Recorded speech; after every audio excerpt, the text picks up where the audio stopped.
السلام علیکم ورحمۃ اللہ وبرکاتہ۔ بسم اللہ الرحمن الرحیم۔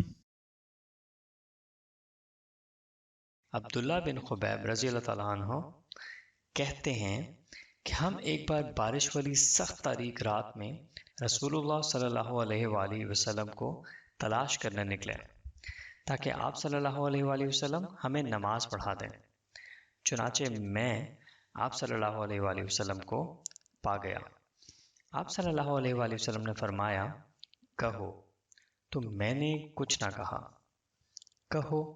آپ صلی اللہ علیہ وآلہ وسلم نے فرمایا، مگر میں نے کچھ نہ کہا کیونکہ معلوم نہیں تھا کہ کیا کہوں۔ آپ صلی اللہ علیہ وآلہ وسلم نے پھر فرمایا، کہو۔ میں نے کہا، کیا کہوں؟